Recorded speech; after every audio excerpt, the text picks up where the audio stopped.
akan pada 12 Rabiul Awal nanti. Setengah mengatakan 8 dan sebagainya, kita tidak semua itu adalah khilaf sejarah. Yang kita mahukan ialah penghayatan dan cinta kepada Nabi SAW. Jadi saya minta izin daripada para sahabat semua untuk tukar ke bahasa Inggeris. Jadi terima kasih and thank you for your participation at this morning. I'm at the Egypt right now, and this is after subuh, and Malaysia is about 12:30, 12 if I'm mistaken. So before further ado, this is our last session. I would like to thank to all the committee and to other members and to other participation that support us from the very beginning. And this is the last session for this year. Inshallah, if there is an opportunity to continue this program to the next year, we'll discuss and we share to you the important topic that each of us must know and to fulfill our credit as a Muslim, and also to instill the love to the Prophet and many purposes. So let's begin. Before that, let's start our session with Ummul Fatiha. Bismillahirrahmanirrahim. Alhamdulillah.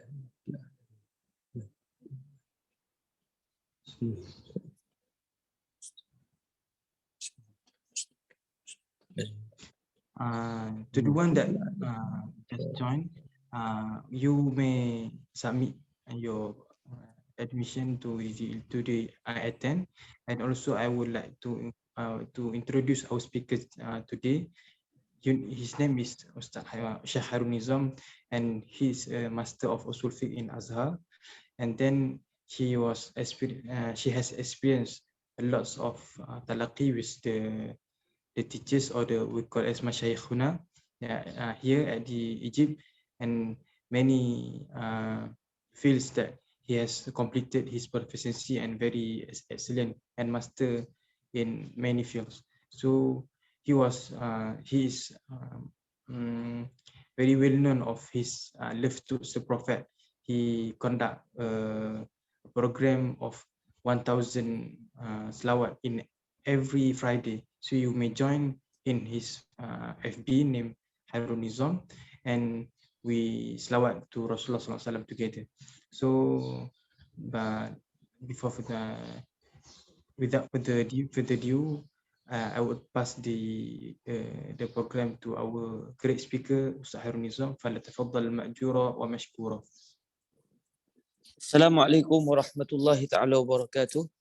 Bismillahirrahmanirrahim. Alhamdulillahi rabbil alamin. Wassalatu wassalamu ala al-habibil mustafa Sayyidina wa maulana Muhammadinil karim wa ala alihi wa itratihi wa ashabihi ajma'in, amma ba'd.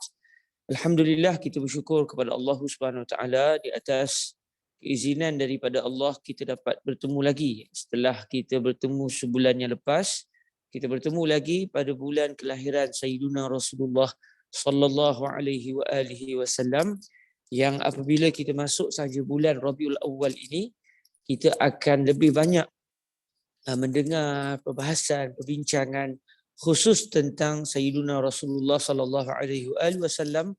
Walaupun dalam setiap bulan yang lain pun kita akan menceritakan juga tentang Nabi alaihi salatu wasallam, tetapi ada satu pengkhususan yang tidak bukanlah satu rancangan dengan kaum muslimin, tetapi Allah Subhanahu wa taala membangkitkan dalam jiwa orang-orang Islam kita pada bila masuk saja bulan Rabiul Awal, maka masing-masing akan terkenang Sayyiduna Rasulullah, akan menceritakan tentang Nabi, dan ini merupakan satu sunnah, satu perkara yang baik yang ia memberikan kebaikan kepada kita untuk terus mempunyai perasaan yang kuat terhadap Sayyiduna Rasulullah sallallahu alaihi wa alihi wasallam.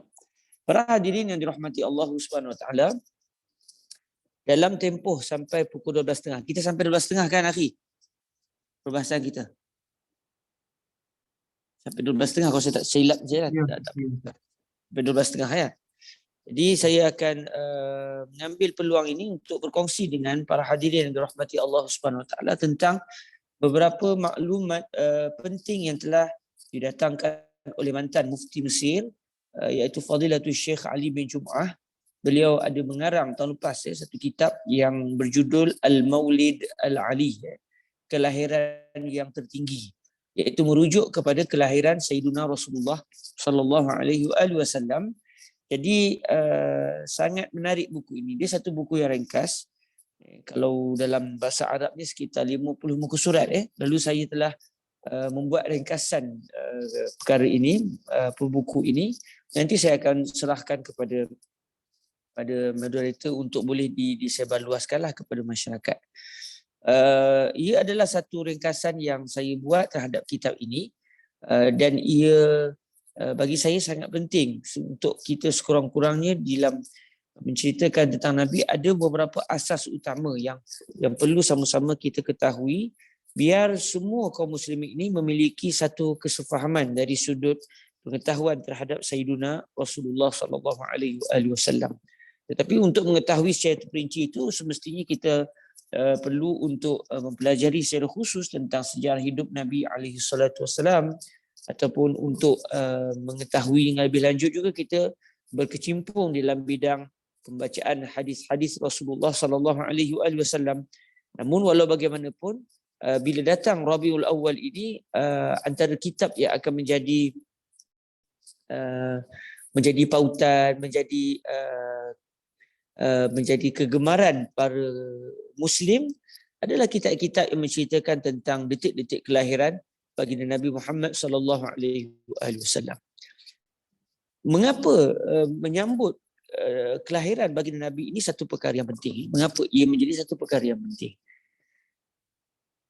Sebagaimana yang kita semua sedia maklum dan kita semua ketahui bahawa masyarakat pada hari ini tidaklah seperti masyarakat di peringkat awal yang mereka ini mempunyai keterikatan yang begitu kuat dengan Rasulullah sallallahu alaihi wasallam, apabila mereka kehidupan mereka adalah kehidupan yang tidak sesibuk kehidupan kita pada hari ini. Tambah pula keazaman mereka dan juga semangat mereka yang begitu kuat untuk mengetahui tentang Sayyiduna Nabi Muhammad sallallahu alaihi wasallam. Namun kita menyedari bahawa pada hari ini kita diberikan satu zaman yang berbeza dengan zaman orang sebelum kita, yang mana kita mungkin daripada siang sampai ke malam kita berkhidmat kepada umat Nabi alaihi salatu wasallam. Contoh para doktor semua berkhidmat dengan umat Rasulullah sallallahu alaihi wasallam daripada pagi, dengan on-call-nya, dengan tiba-tiba ada emergency case-nya. Semua perkara-perkara ini menyebabkan kita terpaksa menumpukan kerjaya kita, dan ini satu ibadah sebagaimana kata guru kami Fadilatul Syekh Yusri bin Rushdi Al-Hasani, dan beliau juga kebetulannya adalah seorang doktor bedah. Kata beliau, para doktor ini memang ibadahnya besar, kerana dengan ibadah dalam bidang perubatan ini, seseorang doktor itu akan melakukan saban hari satu ibadah, iaitu menziarahi orang sakit. Yang mana macam saya mungkin dalam hidup saya, dalam sebulan entah kalau saya tak di kawasan saya itu tak ada orang sakit, mungkin saya tidak menziarahinya. Tetapi para doktor subhanallah setiap hari dan setiap detik sentiasa menziarahi orang-orang sakit. Bukan sekadar menziarahi, bahkan telah memberikan keselesaan dan memberikan pertolongan kepada orang yang ditimpa ujian. Dan ini adalah satu perkara yang besar, kerana kita telah memberikan satu manfaat kepada umat, kepada manusia. Dan sebagaimana yang kita biasa dengar daripada ucapan para ulama dalam mereka mewariskan sabdaan Nabi alaihi salatu wasallam, para ulama kita sering menyebut bahawa Nabi sallallahu alaihi wasallam bersabda, ar-rahimuna yarhamuhumur rahman, yarhamu man fil ardi yarhamukum man fis sama. Rahmatilah, kata Nabi alaihi salatu wasallam, orang yang merahmati. Dan ini adalah bidang yang begitu jelas terpapar dalam kehidupan para doktor. Ar-rahimuna yarhamuhumur rahman, orang-orang yang merahmati akan dirahmati oleh Ar-Rahman, iaitu Tuhan yang Maha merahmati. Yarhamu man fil ardi, rahmatilah siapa saja yang berada di atas muka bumi ini, yarhamukum man fis sama. Moga-moga kamu akan mendapat rahmat daripada yang tinggal di langit, iaitu para malaikat Allah Subhanahu Wa Taala. Kalaulah seseorang itu sudah mendapat rahmat daripada malaikat Allah, itu berarti mereka juga mendapat rahmat daripada Allah, kerana para malaikat akan menyayangi orang yang disayangi oleh Allah, dan mereka sama sekali tidak akan menyayangi orang yang mendapat kebencian daripada Allah Subhanahu wa taala. Jadi disebabkan kehidupan kita agak sibuk dengan tugasan kita, dan tugasan itu satu ibadah. Sebab tu hadis yang mula-mula disebut oleh Al-Imam An-Nawawi radhiyallahu anhu dalam kitab Al-Arba'in An-Nawawiyah, dalam kitab Al-Azkar dan kitab-kitab yang lain. Antara kitab-kitab karangan beliau, antaranya 2 kitab itu beliau mendatangkan terlebih dahulu hadis innamal a'malu binniyat, sesungguhnya amalan itu dikira berdasarkan niat, sebelum beliau mendatangkan hadis-hadis yang lain untuk memberikan satu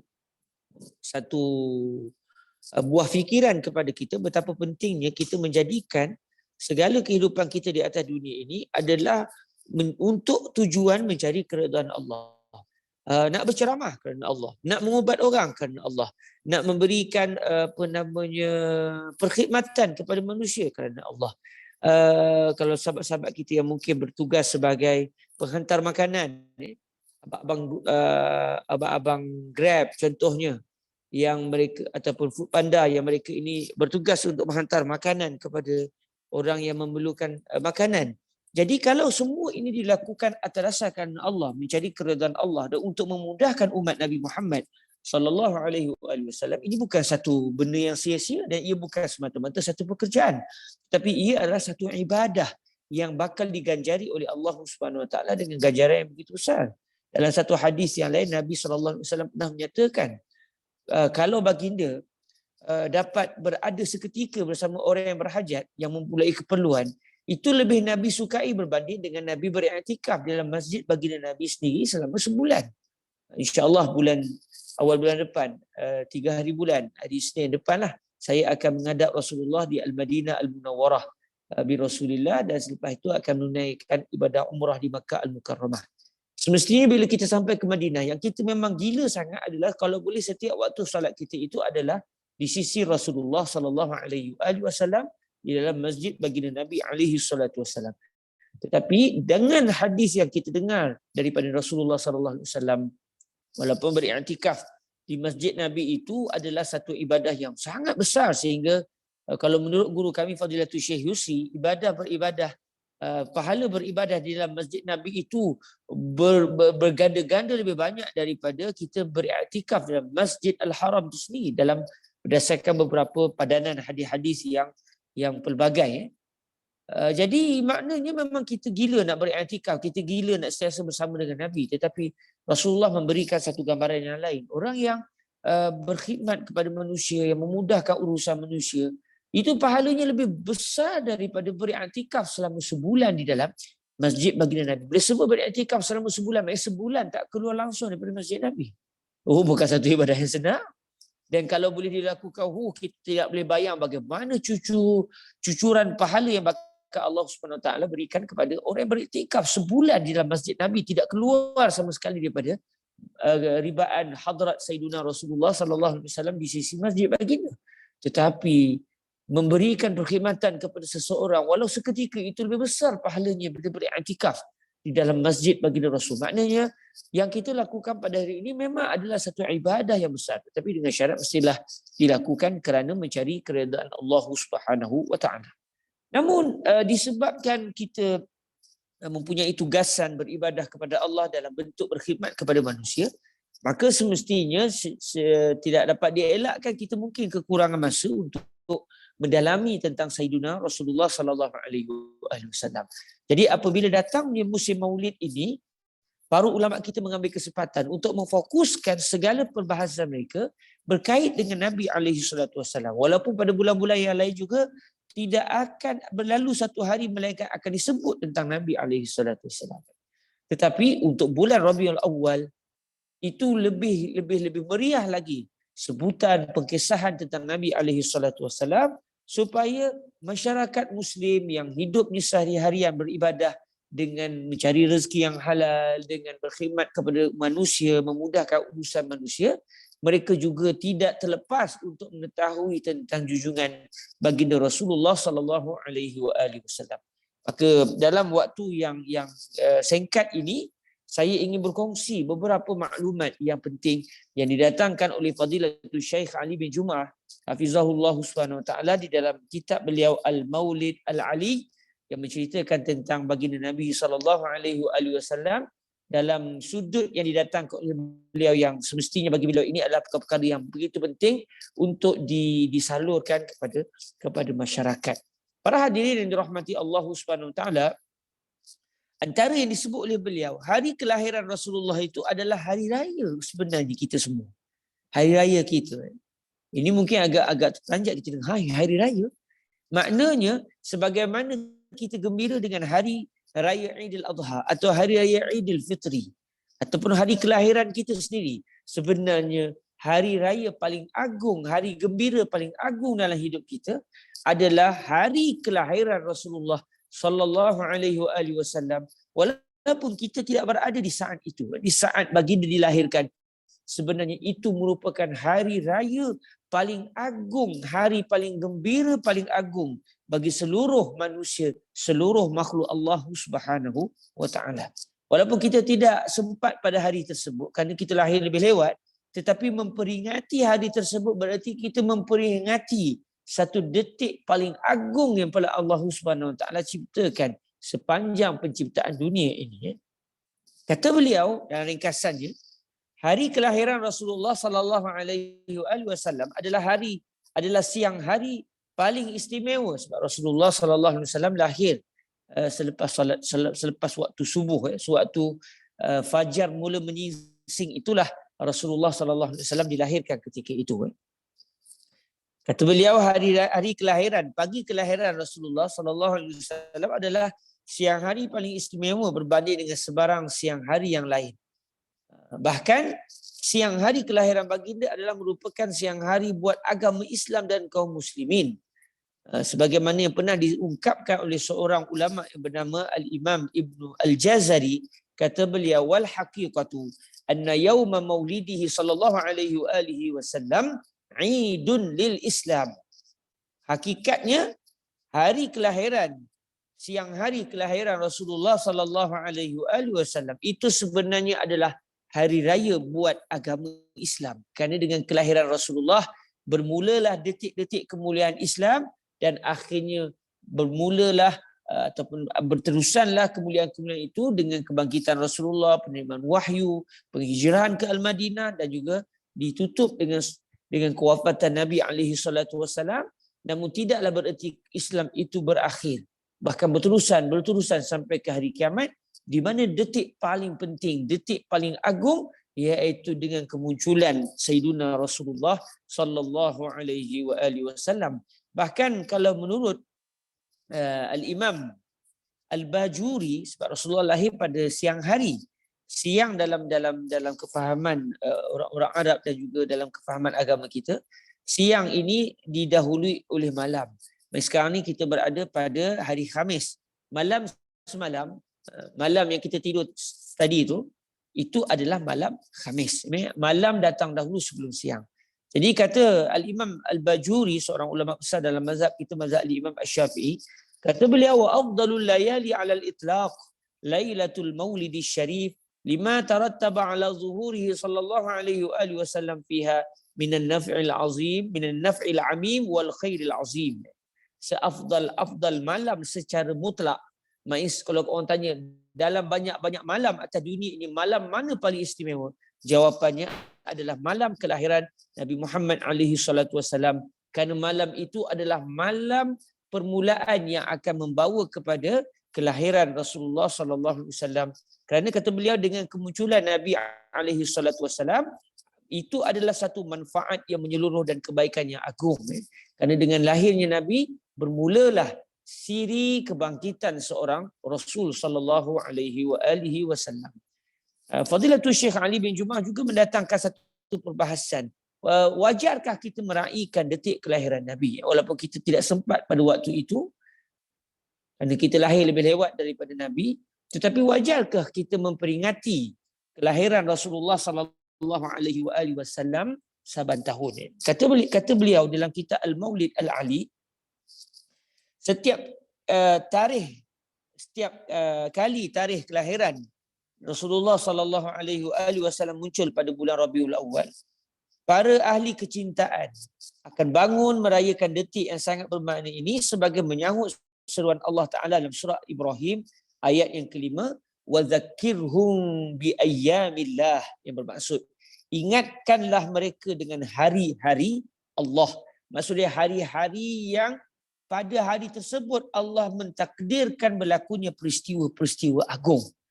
Jadi apabila begitu disebut hari-hari Allah, hari-hari keagungan, yang di situ diciptakan keagungan oleh Allah Azza wa Jalla, tidak dapat disangkal bahawa kelahiran Rasulullah itu bukan hari biasa, bahkan ia adalah hari yang sangat agung, kerana ianya memperingatkan kepada kita satu nikmat terbesar, iaitu telah lahir seorang Nabi yang bakal membawa rahmat dan bakal memberikan kepada kita kebaikan yang berterusan sampai ke akhirat nanti. Jadi memperingati detik-detik yang berlaku padanya keagungan itu adalah satu tuntutan, sebab Allah Ta'ala sendiri berfirman kepada Nabi SAW, wa zakirhum bi ayyamillah, sebutlah tentang hari-hari yang hari-hari Allah, iaitu hari-hari yang berlaku keagungan oleh Allah Subhanahu wa Ta'ala. Bahkan ada seorang ulama yang bernama Al-Imam Abu Zur'ah, beliau pernah ditanya, adakah meraihkan detik kelahiran Rasulullah sallallahu alaihi wasallam itu satu perbuatan yang makruh atau sunat atau macam mana? Lalu apa kata Al-Imam Abu Zuhrah? Kata beliau, an-nattikhadzal walimati wa it'am at-ta'am mustahabbun fi kulli waqtin. فكيف إذا انضم إلى ذلك الفرح والسرور إلى ذلك الفرح والسرور بظهور نور النبوة في هذا الشهر الشريف ولا نعلم غير ذلك عن السلف ولا يلزم من كونه بدعة كونه مكروها فكم من بدعة مستحبة بل واجبة. Orang tanya, kalau kita dalam majlis sambutan memperingati hari kelahiran Nabi, kita buat kenduri, kalau kita tengok kadang-kadang setengah masjid siap buat kenduri besar-besaran lagi. Al-Fadhil Ustaz Nazrul Nasir, sahabat saya, hari ini kalau saya tak silap, atau besok akan melakukan satu majlis perayaan menyambut kelahiran Nabi SAW. Katanya tumbang lembu lagi untuk menjamu orang-orang yang hadir. Ini satu perkara yang dilakukan. Lalu ditanya kepada Al-Imam Abu Zur'ah, kita buat perkara ni boleh ke? Sunat ke makruh ke melampau-lampau? Lalu kata beliau, memberikan makan kepada orang secara umum itu sudah sunat. Apa sebab sekalipun, bagi makan kepada orang itu dah satu perbuatan yang dituntut. Maka bagaimana pula sekiranya memberikan makan itu disertai dengan sebab kegembiraan akan kelahiran baginda Nabi SAW. Lagi-lagi dah maknanya, kata beliau, lagi-lagilah disunatkan. Jangan pula disebabkan perkara itu tak dibuat oleh Nabi, maka kita kata ia bid'ah. Bid'ah ni Nabi tak buat, sebab memang kalau kita lihat, tidaklah pula Rasulullah mengadakan hari sambutan setahun sekali, sambutan kelahiran Rasulullah. Jadi ia tidak dilakukan oleh Rasulullah SAW. Mungkin ada orang kata, ni Nabi tak buat, takkan kita nak buat pula? Kata Al-Imam Abu Zur'ah, jangan pula kamu faham, kalau Nabi tidak buat, baik tidak sunat. Tak tentu juga. Bahkan ada benda yang Nabi tidak buat, setelah dikaji oleh para ulama, ia menjadi satu perbuatan yang disunatkan. Bahkan ada benda yang Nabi tidak lakukan, apabila berubah zaman, ia menjadi pula setelah dikaji oleh para ulama, walaupun Nabi tidak melakukan, tetapi wajib pula kita melakukan. Jadi maknanya tidak ada salahnya, bahkan sangat-sangat dituntut untuk kita merayakan detik-detik kelahiran Rasulullah sallallahu alaihi wasallam. Di dalam buku Al-Maulid Al-Ali juga didatangkan satu kenyataan yang begitu menarik, iaitu beliau Imam Syekh Ali Jumaah mendatangkan satu hadis yang menceritakan bahawa kalau tidak kerana Rasulullah sallallahu alaihi wasallam, nescaya Allah tidak akan menciptakan Nabi Adam alaihi salam. Maknanya penciptaan Nabi alaihi salatu wasallam itu merupakan sebab utama mengapa Allah menciptakan alam ini. Subhanallah. Lalu datangkan satu hadis, yang mana hadis ini memang ada perbahasan sedikit di kalangan para ulama, tapi di sisi Al-Imam Al-Hakim An-Naisaburi, beliau menstatuskan hadis ini sebagai hadis yang sahih, iaitu satu hadis yang saya bacakan hadisnya. An Umar bin Al-Khattab radhiyallahu anhu qala Rasulullah sallallahu alaihi wasallam lamma iqtarafa Adamul khati'ah qala ya rabbi as'aluka bihaqqi Muhammadin lamma ghafarta li. Faqala Allah ya Adam wa kaifa arafta Muhammadan wa lam akhluqhu. Qala ya rabbi li'annaka lamma khalaqtani biyadika wa nafakhta fiyya min ruhika rafa'tu ra'si fara'aitu ala qawa'imil 'arsy maktuban la ilaha illallah Muhammadun Rasulullah fa'alimtu annaka lam tudif ila ismika illa ahabbal khalqi ilaika faqala Allah sadaqta ya Adam innahu la ahabbul khalqi ilayya ud'uni bihaqqihi faqad ghafartu laka walaula Muhammadun ma khalaqtuka. Dalam hadis ini diceritakan bahawa apabila Nabi Adam AS satu ketika dahulu telah melakukan kesilapan. Ini dibincangkan oleh para ulama sebab para nabi itu tidak melakukan dosa sama sekali dalam hidup mereka sebab mereka itu maksum, iaitu terpelihara daripada dosa. Tetapi maksud Nabi Adam melakukan kesilapan di sini iaitu tanpa sengaja. Sebab Nabi Adam pernah diperintahkan oleh Allah supaya tidak memakan buah larangan. Tiba-tiba Nabi Adam memakannya. Lalu didapati bahawa Allah Ta'ala berfirman, fanasiya walam najid lahu azma. Baginda telah terlupa dan kami tidak mendapati dalam diri baginda itu adanya keazaman. Maknanya Nabi Adam makan tu dalam keadaan terlupa, tak teringat yang dulu Allah pernah melarang Nabi Adam makan buah tersebut. Dan Allah Ta'ala memperakui sini bahawa Nabi Adam itu tidak didapati adanya keazaman untuk melakukan dosa. Sebab para Nabi itu memang tidak mahu melakukan dosa, tidak akan melakukan dosa, bahkan tidak terfikir sama sekali dalam hidup mereka untuk melakukan dosa walau sekali. Kerana mereka adalah insan-insan suci yang dipilih oleh Allah Subhanahu Wa Taala. Jadi disebut di sini bahawa apabila Nabi Adam AS telah melakukan kesilapan tanpa sengaja tersebut, lalu apa sabdaan Nabi Adam AS dalam memohon keampunan daripada Allah? Ini nak katanya kedudukan Nabi berbeza dengan kita. Kita biasa minta keampunan bila buat dosa. Kalau tak buat dosa mungkin tak minta, tak istighfar. Bahkan mungkin kita fikir, kenapa lepas sembahyang nak sebut astagfirullahalazim, aku baru lepas sembahyang bukan buat dosa. Ya tak? Contohnya begitu. Tetapi para Nabi dan para Rasul mereka memiliki satu sifat yang begitu agung yang tak terjangkau dek kita. Kalau bagi mereka, mereka telah melakukan kesilapan, walaupun sebenarnya bukan silap sekalipun, mereka tetap memohon keampunan daripada Allah. Lalu Nabi Adam bersabda, ya Rabb as'aluka bihaqqi Muhammadin lamma ghafartali. Wahai Tuhan, aku memohon daripadamu dengan hak Nabi Muhammad, dengan kemuliaan Nabi Muhammad, dengan sebab kemuliaan ini ya Allah, aku mohon agar Dikau mengampunkanku. Lalu Allah Ta'ala berfirman kepada Nabi Adam, wahai Nabi Adam, bagaimana kamu mengetahui tentang Nabi Muhammad sedangkan aku belum lagi menciptakan baginda, iaitu secara jasadnya Nabi Muhammad belum lagi dicipta. Macam mana Nabi Adam, Allah Ta'ala tak pernah cerita tentang Nabi Muhammad kepada baginda, tiba-tiba dalam doa tersebut Nabi Adam menyebut nama Nabi Muhammad. Nabi Adam kata, ya Allah, dengan kemuliaan Nabi Muhammad ampunkan kesilapanku. Lalu kata Nabi Adam, sewaktu Dikau menciptakan aku ya Allah, ketika Dikau telah pun menghembuskan, telah memberikan kepada aku roh, maka aku telah mengangkat kepalaku.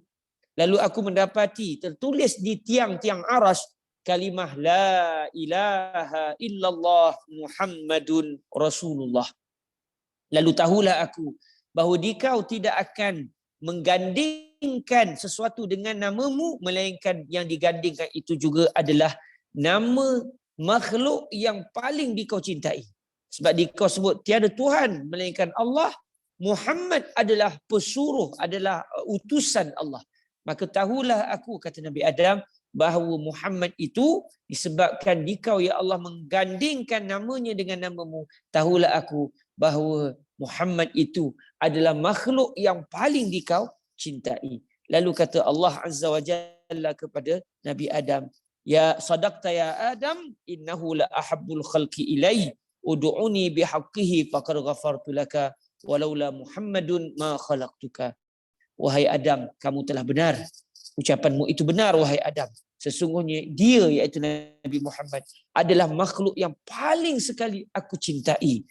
Serulah aku, mohonlah kepadaku dengan kemuliaan baginda, nescaya akan aku ampunkan buatmu. Kalaulah tidak kerana Muhammad, tidak aku ciptakan Dikau wahai Adam alaihissalam. Jadi di sini didatangkan satu kemuliaan Rasulullah itu bukan hanya bermula daripada detik kelahiran Nabi, bahkan sebelum itu lagi, bahkan di saat Nabi Adam alaihissalam mula hidup, disebabkan ruh yang telah Allah Ta'ala berikan kepada baginda, maka di situ semenjak itu lagi Nabi Adam sudah mengetahui bahawa makhluk paling mulia adalah Sayyiduna Rasulullah sallallahu alaihi wa alihi wasallam.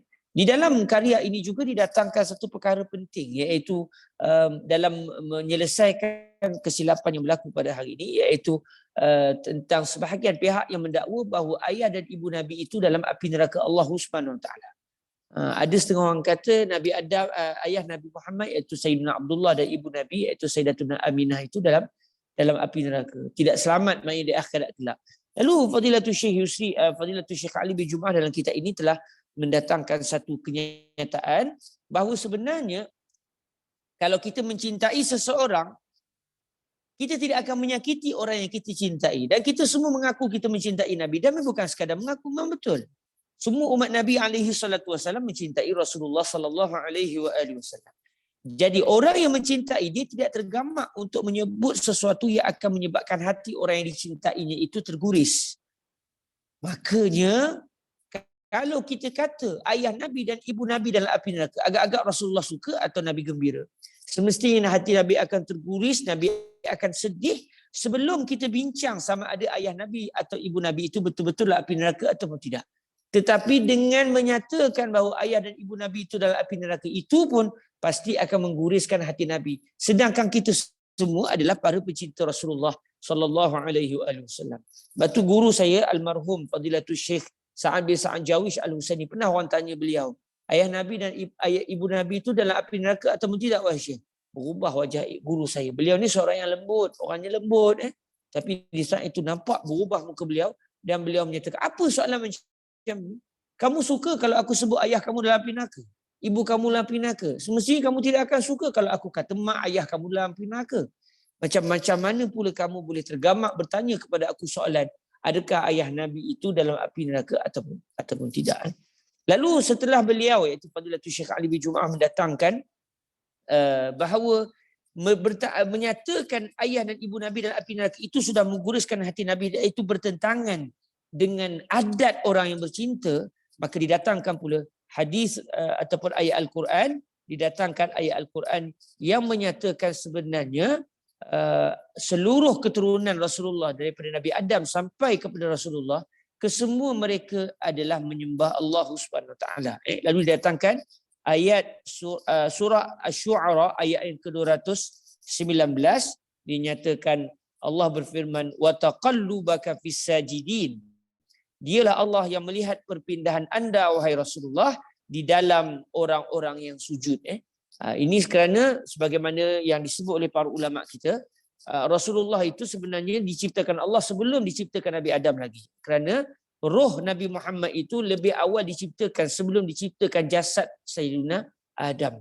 Lalu apabila Nabi Adam diciptakan oleh Allah, Allah telah menempatkan roh Nabi Muhammad itu dan juga roh kita semua sebenarnya di dalam tulang sulbi Nabi Adam. Lalu berpindahlah roh Nabi Adam itu dari seorang ayah ke seorang ayah, dari seorang ibu ke seorang ibu, dan akhirnya berpindahlah roh Nabi Muhammad di dalam jasad Nabi, jasad ayah dan Nabi dan juga ibu dan Nabi. Dan apabila keduanya berkahwin, bertemulah keseluruhan roh Nabi Muhammad di dalam rahim Sayyidatuna Maryam, Sayyidatuna Aminah. Lalu akhirnya lahirlah Rasulullah sallallahu alaihi wasallam.